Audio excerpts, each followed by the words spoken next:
जय जय रघुवीर समर्थ. समर्थ म्हणतात की आपल्या इच्छेप्रमाणे आपण जीवन जगलं पाहिजे. समोरच्या व्यक्तीच्या इच्छेप्रमाणे जीवन जगलं तर आपल्याला दुःख, त्रास आणि कष्टच होणार आहे असं समर्थ आपल्याला ते सांगतात. समर्थ म्हणतात की आयुष्यामध्ये प्रत्येकाला आयुष्यामध्ये आलेला अनुभव हा वेगवेगळा असतो. प्रत्येकाचे रस्ते वेगवेगळे असतात.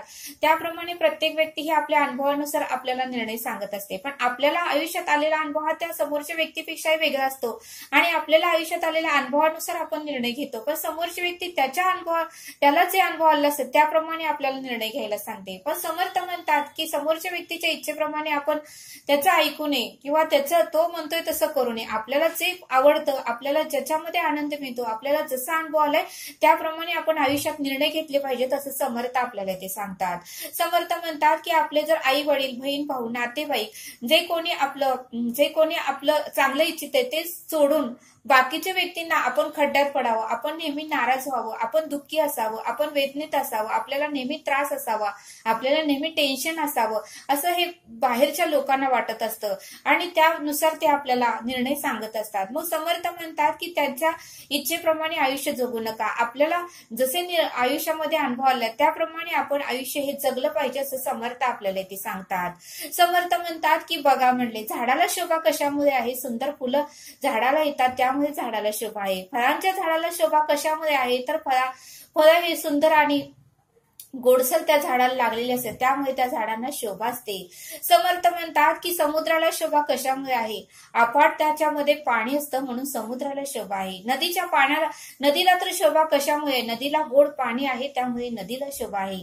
जंगलाला तर शोभा कशामुळे आहे? जंगलामध्ये अफाट झाडे असतात, जंगलामध्ये वाघ, सिंह असतात त्यामुळे जंगलाला शोभा आहे असं समर्थ आपल्याला ते सांगतात.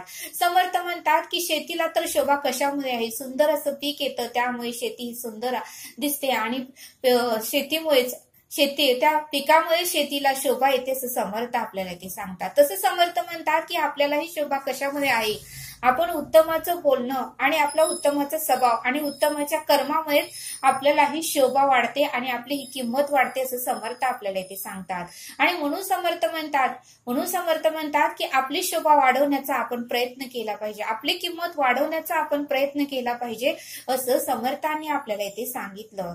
समर्थ आपल्याला एक बोध सांगतात. समर्थ म्हणतात की एका गावामध्ये महादेव नावाची एक व्यक्ती होती आणि त्याच्याकडे एक गाढव होतं आणि तो गाढवाने सगळं काही ओझी न्यायचा आणायचा त्याचा कोई धंदा होता आणि जे काही किराणा माल असत होता तो त्या गाढवावर नेत होता, बाजारात जाऊन विकत होता. असं करत करत गाढव थोडं वयस्कर झालं होतं आणि मग मात्र गाढवाला असंच रस्त्याने येताना मात्र तिथे एक विहीर होती आणि गाढवाचा पाय त्या विहिरीमध्ये घसरला आणि त्या विहिरीमध्ये ते गाढव पडलं.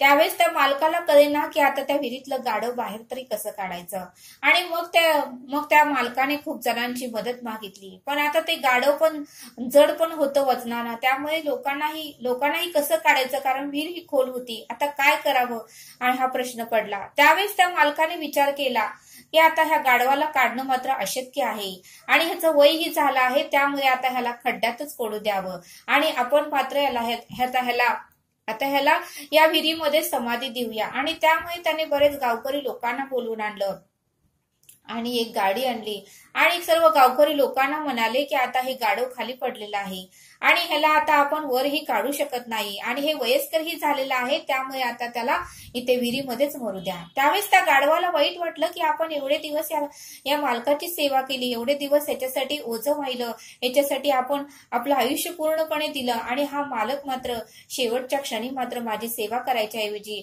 माझा अंत पाहत आहे आणि माझं वाईटच चितत आहे. असला कसला मालक की ज्याच्यासाठी मी माझं आयुष्य खर्च केलं, ज्याच्यासाठी मी सेवा केली आणि ज्याच्यासाठी मी वजे वाहिली, त्याला सर्व काही कष्ट करून पैसा मिळवून दिला आणि तो मालक मात्र माझ्या बाबतीत असा विचार करतोय. त्यावेळेस तो गाढव ढसाढसा रडू लागलं. त्याला काहीच कळेना पण त्याने परब्रह्माला निवेदन ठेवलं, हे परमेश्वरा आता मला माझ्या इच्छेप्रमाणे जीवन जगायचं आहे, बास आता मी दुसऱ्यांच्या इच्छेप्रमाणे जीवन जगणार नाही असं ते परमेश्वराला बोलू लागलं आणि परमेश्वराचं नामस्मरण करू लागलं.